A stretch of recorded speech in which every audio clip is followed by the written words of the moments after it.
तो पिछली कुछ वीडियोस में हम बहुत सारे वर्ड्स के बारे में सीख चुके हैं, वो भी ट्रिक के माध्यम से। वर्ड मीनिंग्स में हमें काफ़ी ज़्यादा मदद मिली है और उन वीडियोस पे काफ़ी अच्छा आपका रिस्पॉन्स आया है। अगर आपने पिछले पार्ट्स नहीं देखे तो आप जाइए और जाके उन पार्ट्स को देख लीजिए, सारे पार्ट्स आपको मिल जाएंगे। तो अब हम अपनी इस वीडियो में बढ़ जाते हैं आगे और आगे के वर्ड्स सीख लेते हैं, क्योंकि हमारा टारगेट बना हुआ है पहले से कि हम लगभग 1000 या 1500 वर्ड सीखेंगे, जिसमें हम एसएससी से रिलेटेड जितने एग्जाम्स होते हैं उनमें वो प्रीवियस ईयर्स के आए हुए हैं वो हम सारे ट्रिक्स के माध्यम से सीख रहे हैं। और साथ में आपकी जो अगर आप स्पीकिंग के बारे में अगर आपको मदद चाहिए तो उसमें भी आपके काम आ रहे हैं। तो मतलब उनसे आपको डबल बेनिफिट हो रहा है। तो नेक्स्ट वर्ड है हमारा स्टेडफास्ट, STEADFAST, स्टेडफास्ट। इसका मतलब होता है हमारा अडिग रहना, अपनी किसी बात पे अडिग रहना। मतलब कोई किसी ने बात कह दी और उस पर बिल्कुल अड़ा हुआ है ना, तो उसी हम कहते हैं स्टेडफास्ट। इसके सिनोनिम्स होते हैं हमारे स्टबबॉर्न, परसिस्टेंस, अनयील्डिंग, है ना।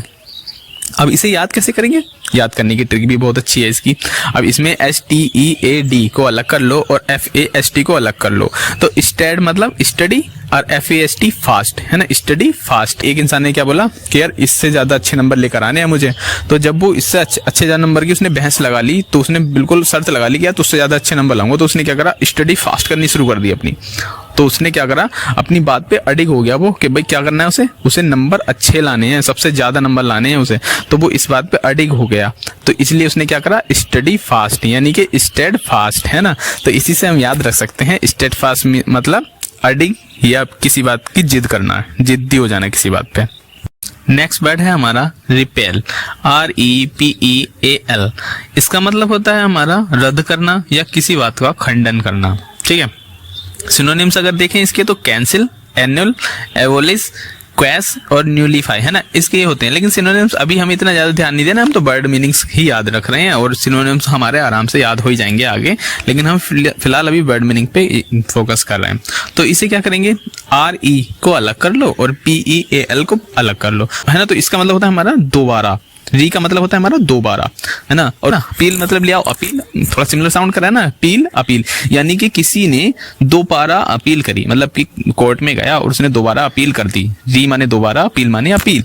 तो उसने जब दोबारा अपील की तो क्या हुआ, उसे जज साहब ने रद्द कर दिया, उस बात का खंडन कर दिया, है ना। मतलब कहा कि नहीं भाई ये नहीं, आपकी अपील जो है मान्य नहीं है और आपकी जो अपील को रद्द कर दिया जाता है।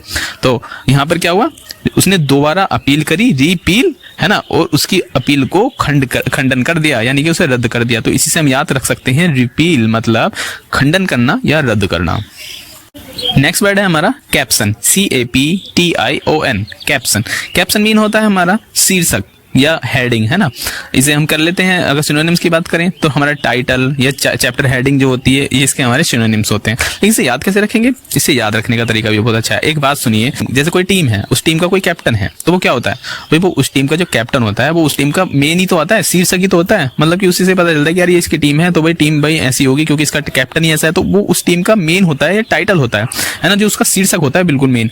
तो इसी से हम याद रख सकते हैं कि कैप्शन मतलब शीर्षक। नेक्स्ट वर्ड है हमारा एनविजन, ENVISION, एनविजन। एनविजन का मतलब होता है कल्पना करना, है ना। अब इसके अगर सिनोनिम्स की बात करें तो विजुअलाइज, इमेजिन करना, है ना, ये सब इसके सिनोनिम्स होते हैं। थिंक भी इसमें आ जाता है ना। अब इसे याद रखने का तरीका क्या है, रात कैसे रखेंगे, EN को अलग कर लो और VISION को अलग कर लो। तो EN को जब हम अलग कर लिया तो हमारा क्या मतलब बनेगा इसका, इन, और VISN को कर लिया हमने विजन, इन विजन, है ना। अब इन विजन यानी कि हम अगर विजन में अपने यानी कि सपने वगैरह में अगर हम कोई चीज देख रहे हैं, सपना होता है जैसे एक विजन एक तरीके का।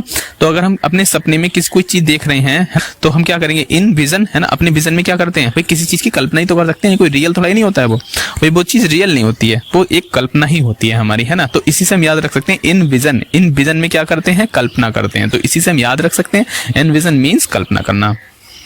तो नेक्स्ट वर्ड है हमारा अटरली, UTTERLY। अब इसका मतलब होता है हमारा पूर्ण रूप से या पूरी तरह से, है ना। अब इसे याद कैसे रखेंगे, तो इसकी ट्रिक भी आसान है। इसकी ट्रिक क्या है, जैसे कि अभी देखिए, आप इसे रिलेट कीजिए कि एक इंसान है जिसने रात को बहुत सारी शराब पी ली, ठीक है। अब उसने रात को बहुत सारी शराब पी और सुबह को जब वो सोकर उठा तो उसने बोला यार कि मेरी पूरी तरह से उतर गई है, मतलब मेरी तो यार उतर चुकी है पूरी तरह से। सुबह के टाइम पे तो उतर ही जाती है ना, तो जो शराब उसने रात को पी थी वो सुबह को उतर ली। मतलब इसे अगर हम UTTER को अलग करके और LY को अलग कर लें तो इसमें हमारा एक साउंड निकल के आएगा उतर ली। तो हम इसी से रिलेट कर लेंगे कि सुबह को उतर ली। कितनी उतर ली भाई? पूरी तरह से उतर ली, मतलब सारी जो जितनी भी पी थी रात को वो सारी सुबह तक पूरी तरह से उतर ली, है ना। तो इसी से याद कर सकते हैं कि पूरी तरह से। नेक्स्ट वर्ड की तरफ बढ़ जाते हैं। तो नेक्स्ट वर्ड है हमारा चेरी, CHARY, चेरी। इसका मतलब क्या होता है? मतलब होता है इसका सतर्क रहना या सावधान रहना, है ना। अब इसे हम ट्रिक से याद कैसे करेंगे? तो चेरी अगर हम देखें तो चेरी का एक थोड़ा सा साउंड निकल के आ रहा है चोरी, है ना। इसे सिमिलर साउंड है इसका कि चोरी। अब चेरी और चोरी दोनों एक सिमिलर साउंड जैसे हैं, तो चोरी करने वालों से तो हम सावधान रहते ही है ना। भाई सबको पता है कि यार चोरी करने वालों से, चोर से हमेशा सावधान रहते हैं। तो इसी से हम याद रख सकते हैं कि चेरी मतलब चोरी और इससे सावधान रहना है। तो इसी से हमारा जो वर्ड है चेरी कंप्लीट हो चुका है, ठीक है। कि जो ट्रिक्स होती है ना, पर ट्रिक्स थोड़ी सी हमें रिलेट करनी पड़ती हैं, मतलब थोड़ा बहुत एक बार रिलेट करना पड़ता है, लेकिन ये फिर याद हो जाती हैं। बट याद रिलेट तो इसलिए करनी पड़ेंगी ना क्योंकि हमें इमेज बनानी पड़ती है। अब निमोनिक टेक्निक्स का मतलब ही क्या होता है? अभी एक खुद की एक इमेज ही तैयार कर लें जिससे कि अब हमें याद करने में दिक्कत ना हो, है ना। तो इसी तरह से ये याद करते हैं। तो नेक्स्ट वर्ड है हमारा एमोक, AMOK। इसका मतलब क्या होता है? इसका मतलब होता है गुस्सा, ठीक है, गुस्सा आना, है ना। अब इसे याद कैसे रखेंगे? याद रखने की बिल्कुल सिंपल ट्रिक है। अब देखिए एमोक को हम थोड़ा सा रिलेट करते हैं, इसके साउंड को सिमिलर साउंड देखते हैं। देखो जब भी कोई, आपको एक तरीका बता देता हूँ, जब भी आपने जैसे याद करो ना, और जब आप किसी एग्जाम में जा रहे हो देने के लिए एग्जाम, तो आप याद रखो कि उससे थोड़ा सा मिलता जुलता बनाओ कोई वर्ड, है ना। उससे मिलता जुलता याद में आओ कि जैसे यार एमोक हमने याद किया तो इससे मिलता जुलता क्या था, तो उसी से आपको याद आ जाएगा कि यार हमने इससे ट्रिक बनाई थी, तो तुरंत आपके दिमाग में घूमने लगेगा। लेकिन उसका तरीका एक ये है, उसका जो मतलब ये वर्क तब करेगा जब आपने अपने घर पे कुछ 1-2 बार प्रैक्टिस कर रखी होगी, तो तभी ये वर्क करेगा। तो ऐसे याद रख सकते हैं। देखिए तो एमोक को अगर थोड़ा सा सिमिलर सा साउंड इसका देखें तो एमोक मतलब स्मोक, है ना। एमोक स्मोक एक जैसा ही तो है, बस ए और एस का अंतर है। तो एमोक स्मोक, तो स्मोक क्या होता है? अब एक बात बताओ, स्मोक करने वालों से आप क्या करते हो? खुश होते हो क्या? या आपको अच्छा लगता है कि यार क्या स्मोक कर रहा है, मतलब कि और आराम से धुआं उड़ रहा है? ऐसा तो नहीं है ना।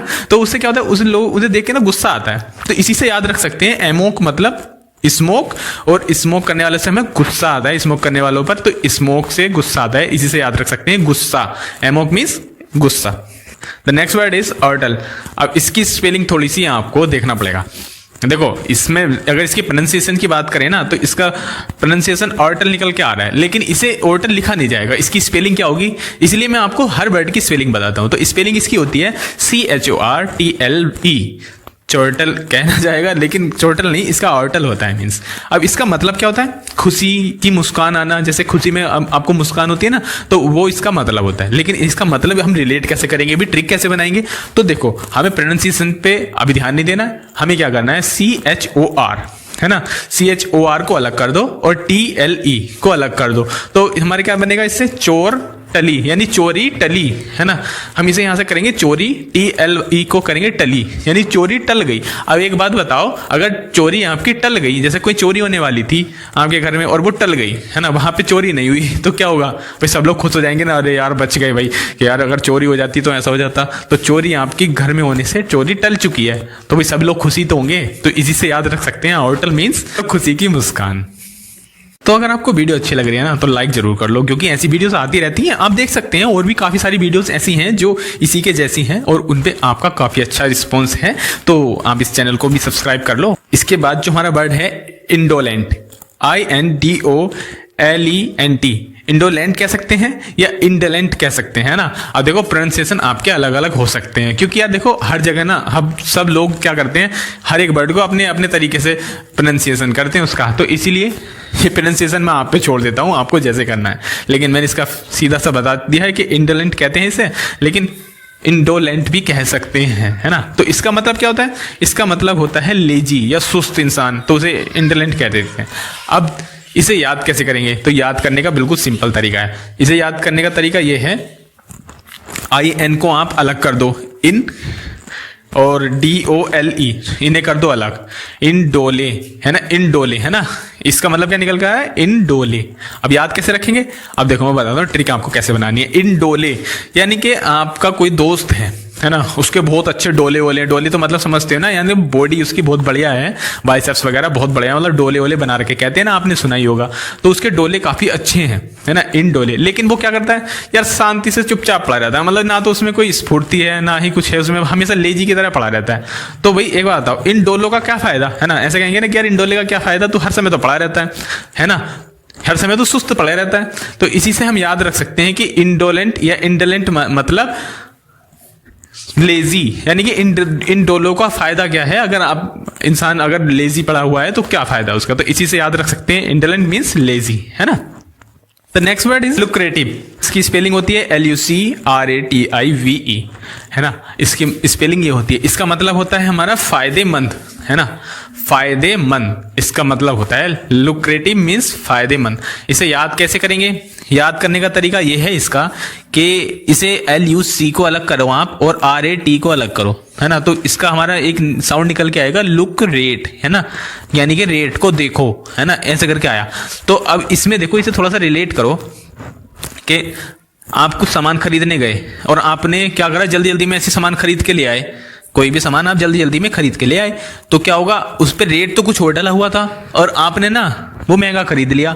जैसे 100 रुपए की कोई चीज थी और आपने 120 में खरीद ली, तो क्या होगा, जल्दी जल्दी में आपने ऐसा कर दिया। तो आपने घर आके देखा, तो आपके देखा अरे यार कितने की लेकर आया सामान को, कि इतने का था, अरे भाई इतने का था, लेकिन इस पे रेट तो कुछ और डला हुआ है ना। तो वो कहेगा कि यार पहले लुक रेट दे किसका, यानी कि रेट दे किसका, लुक रेट है ना। अगर वो ऐसा करता, रेट देख लेता, तो वो डील कैसी होती, फायदेमंदी तो होती है ना। तो इसी से याद रख सकते हैं कि जल्दी जल्दी में हमें लुक, यानी कि जब भी कोई सामान खरीदें तो हमें रेट देखना चाहिए, उसका लुक रेट है ना, यानी उसका रेट देखना चाहिए कि आखिर उसका रेट क्या है, तभी तो हमें खरीदना चाहिए। अगर हम ऐसे खरीदेंगे तो हमारा फायदा ही रहेगा, इसी से याद रखेंगे हम फायदेमंद।